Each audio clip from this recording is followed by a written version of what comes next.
Apasionada charla aquí, les cuento en la pausa, con mis invitados, pero pasamos a otro tema.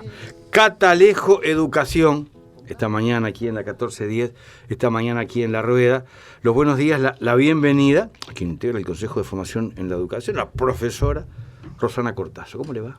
Buen día, nomás bien, acá estamos. ¿Vio quién va ahí al frente de todo esto? Bueno, en fin, bienvenida. Estamos rodeados. ¿Cómo le va? ¿Vino con compañía? Sí, hoy estamos... La escucho. Acá con el compañero Diego Silva, que esta tarde se va a presentar el libro Te pesa la cana, afectaciones subjetivas del encierro en la adolescencia. Y bueno, para darle lugar a Diego, que es el protagonista del libro, porque es uno de los coordinadores y autores, un compañero que es docente del Consejo de Formación en Educación en la carrera de Educador Social, señalar que parte de esta producción surge en el marco de un equipo de investigación, de una unidad académica asociada entre el Instituto de Psicología, Educación y Desarrollo de la Facultad de Psicología de la Universidad de la República y el Instituto Académico de Educador Social, que forma parte de nuestro Consejo de Formación en Educación. Así que, Diego, gracias por estar acá y bueno. Bienvenido, mi estimado Diego Silva. Valerio. Esta es su casa.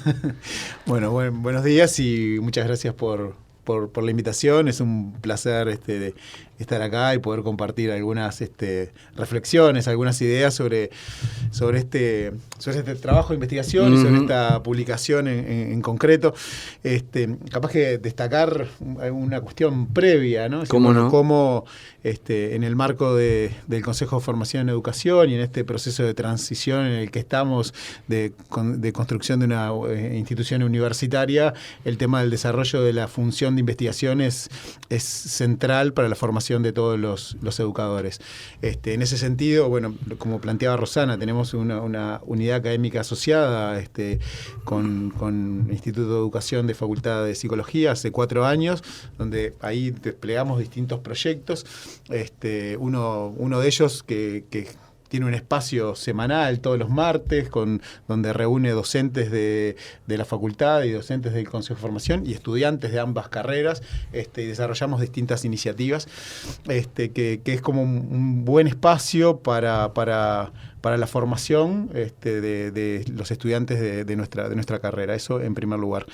Luego, digo, bueno, la excusa de estar aquí, que tiene que ver con esta publicación, es una investigación que realizamos el año pasado y que finalizamos sobre las condiciones de vida de los adolescentes que son privados de libertad en el marco del sistema penal juvenil.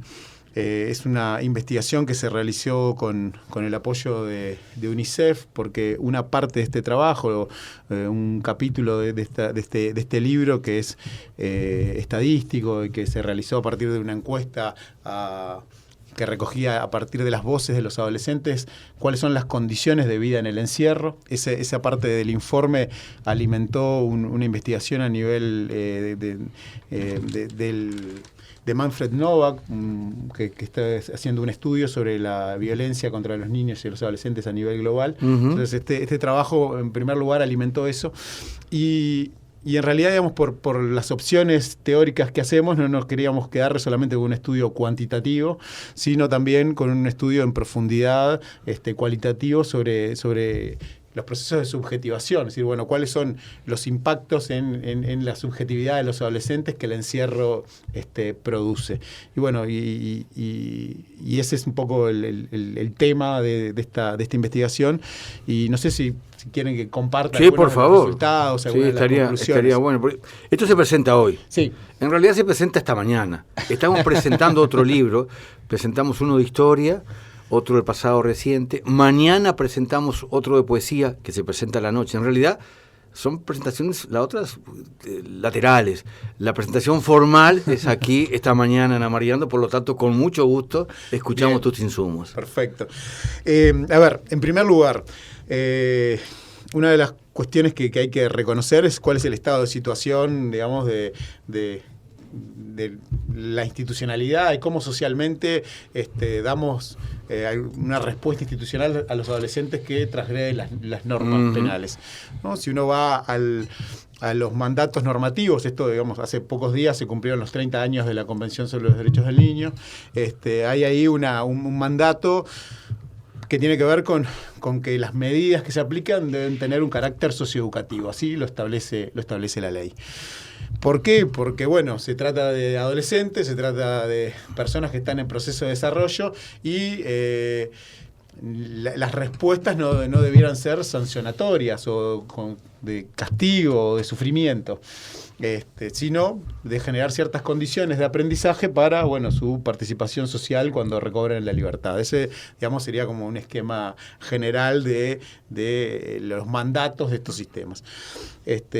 Allí, digamos, una de las cuestiones que aparece muy fuertemente tiene que ver con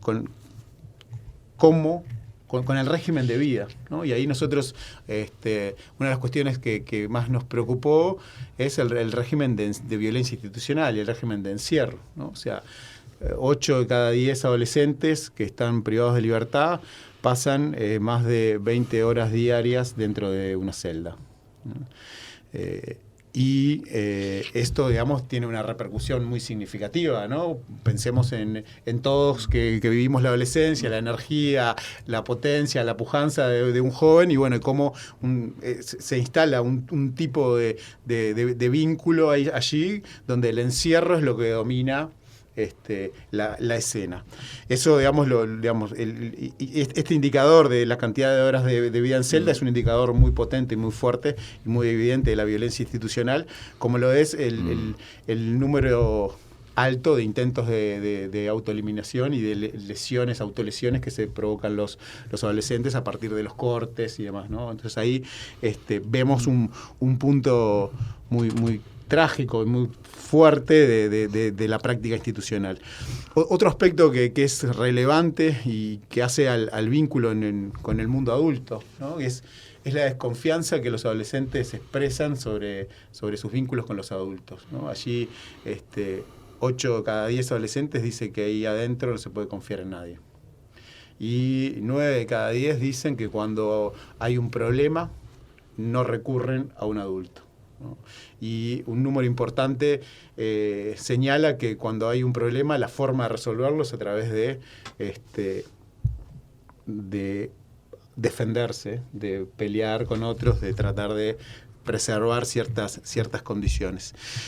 Y ahí, en la parte del estudio cualitativo, nosotros primero hicimos el censo, o sea, aplicamos un formulario a todos los adolescentes que estaban privados de libertad, un formulario bastante extenso, y después fuimos un poco por preguntarle, ¿no? De poder recuperar algunas historias singulares, ¿no? en ese contexto. Y una de las cuestiones, y eso viene a cuento del título del libro, ¿no? Que el título del libro expresa, toma una expresión literal de los propios adolescentes, ¿no? Y ahí aparece la idea de te pesa la cana, uh-huh, como esa sensación de opresión, de no tolerar la vida en esas condiciones, ¿no? Y como contrapartida, otro grupo de adolescentes que toleran o se adaptan, ¿no? Entonces ahí unas ideas bastante potentes que trabajamos ahí es la idea de la adaptación o la resignación, ¿no? Pudimos observar cómo un conjunto de adolescentes muy rápidamente, sin haber tenido ninguna experiencia de vida en el encierro, ni ellos ni su familia, muy rápidamente en esta soledad que implica estar tanto tiempo en una celda, y con una inteligencia, empezar a decodificar, a entender cómo tengo que actuar en estas condiciones, ¿no? Si me dejo pasar por arriba, si me dejo pasar por arriba, no voy a sobrevivir acá, ¿no? Y entonces ellos mismos relatan de eso, es decir, bueno, si te pesa la cana, te vas a cortar, vas a llorar, y esa debilidad va a ser un factor determinante en que sufras mayor violencia institucional. En cambio, los otros, los que pueden adaptarse, los que pueden tolerar esas condiciones, por decirlo de la forma más simple posible, prosperan o logran sobrevivir a pesar de esas condiciones. Y ahí, en la medida que nosotros, desde la formación de educadores sociales, pensamos la cuestión de la enseñanza, de los aprendizajes, una de las cuestiones que está ahí en el capítulo de conclusiones tiene que ver con bueno, digamos, paradojalmente, un régimen, un tipo de medidas socioeducativas que debe generar las condiciones para la participación social en libertad, lo que enseña es la violencia como modo de relación social, ¿no? Entonces, enseñar la violencia sería para nosotros como un concepto trágico de la práctica, de esta práctica institucional. Fundamentalmente pensando en adolescentes, donde no debieran, a pesar de los actos que cometieron, porque muchos de ellos han cometido, delitos muy graves, ¿no? Pero a pesar de eso, no debieran padecer en su cuerpo y en su existencia el sufrimiento de esa violencia institucional. Con lo cual estamos en esa situación paradojal, y para los educadores sociales que nuestra profesión está ahí inmersa, es doloroso observar estas situaciones, y que un poco la idea también de la investigación y el sentido que tiene para nosotros la investigación es poder desarmar estas lógicas y que los nuevos profesionales puedan instalar otras dinámicas de trabajo que sean más respetuosas del otro y que configuren otros escenarios de inclusión social y de participación social que lamentablemente hoy son extremadamente excepcionales. Y lo que se viene en todo este tema, te estoy escuchando y estoy repasando un par de experiencias personales. Yo la primera vez que entré a la colonia Berro fue en el 85. Logré un permiso especial que no sé ni cómo lo conseguí después de muchos trámites, y llego a la colonia. Y quería conocer el lugar donde estaban los muchachos con mayores delitos. Y estaban encerrados en una jaula. Y no me querían dejar pasar. Armé tanto lío que al final me dejaron pasar. El primero que me dejan pasar, es su responsabilidad, si yo paso. Primero que me veo, lo primero que me llama la atención, bueno, nunca había visto una cama de Portland. Estaba allí, y el muchacho, yo voy con una idea ingenua, como vamos todos, sin saber muy bien de qué se trata todo esto, desesperado, me dice, estoy precisando mujeres. El sexo era lo más importante para él, y era padre de familia. Para mí fue un gran choque, que iba con la idea de los niños, la colonia Berro. El segundo, que tuve la posibilidad de conversar con él, era un niño. Parecía un niño, parecía que tenía menos años que los que tenía. Rubiecito, muy bonito. Era un niño, actuaba como un niño, qué sé yo, hablé un rato. Con todo salí una media hora, de la vida, del fútbol. Sí. Cuando salgo me dice, digo, ¿usted sabe con quién estuvo ahí? No tengo idea. Vamos, con el detalle era un muchacho de peso. Sin embargo, era distinto al otro. ¿Qué quiero decir? El contraste con lo que uno va, con lo que se encuentra. Años después tuve la suerte de transmitir desde Las Brujas, donde estaba allí Clausen, toda una mañana. Me impactó muchísimo que se despertaban con música. Es más, yo incorporé la música en mi vida por eso. Dije, ¿cómo que yo soy un tarado? ¿Cómo y veo a las hijas de Clausen, que eran muy bonitas y muy jovencitas. Y digo, ¿cómo viven con estos muchachos acá? Y vi que había otra situación. Después me encontré con profesores de educación física en la colonia Berro que permitían que se fumara mientras se hacía con las pesas gimnasia, lo cual me parecía un disparate, y me encuentro con profesoras de cocina que dicen, no, acá en la cocina no se puede fumar, sino que qué pauta estamos generando. Las contradicciones que hay en todo esto del encierro, de la educación, de que sí, de que no. Me encontré con el tema del cigarrillo. En las cárceles se les permite fumar, en la colonia, en el encierro también. Yo digo, pero también donde duermen, sí, en todos lados, pero en el taller, sí. Y qué difícil que es, y escuché, vivencié, porque fui otras veces, los profesores, los comunicadores, las diferencias que hay también de cómo encarar estos temas. Exacto. Y después el padre Mateo, que intentó armar algo y también terminó en estrepitoso fracaso. Qué difícil que esto. Bueno, acompañé también el material que se editó de música con los gurises. Estuve con ellos, todo el material, tuve el honor de difundir ese CD. Me pareció estupenda esa idea. Y tuvimos la suerte, porque nos pidieron, en un caso puntual, con el permiso del juez, tuvo durante un año uno de estos jóvenes haciendo pasantía en la Rueda Mariando. Era muy fuerte para mí verlo venir con la custodia, los permisos que tuve que firmar, y bueno, tuve el gusto que durante un año estuviera con nosotros puntualmente haciendo una pasantía de comunicación. Es un tema que me llega muy profundamente y me genera muchas contradicciones, sí. Mucho dolor y mucha emoción.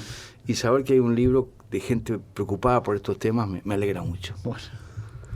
Bien. No, está bueno esto que hacías referencia de Leonardo Clausen y lo de la experiencia de las brujas. Nosotros, que fue en el 2014, 2015, sacamos un libro que se llama Martir René, que es la experiencia de Clausen previo a la dictadura, claro. Que, bueno, que de hecho fue cerrada, digamos, por los militares, donde esto de la música ya estaba presente en el año fines de los 60, principios de los 70, porque bueno, hay algo ahí de la transmisión cultural, claro. Y la instalación de ciertos climas que es central, ¿no? Y seguro, y algo que vos decías, esto de las contradicciones, de las distintas formas de ver, es tal cual así.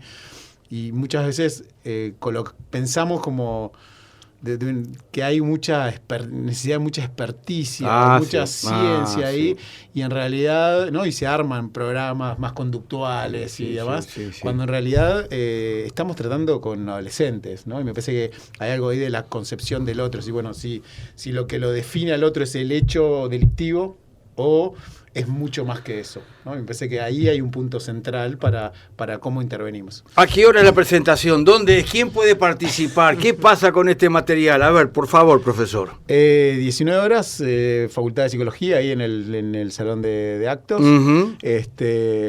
Entrada libre. Te pesa la cana. ¿Quién editó este material?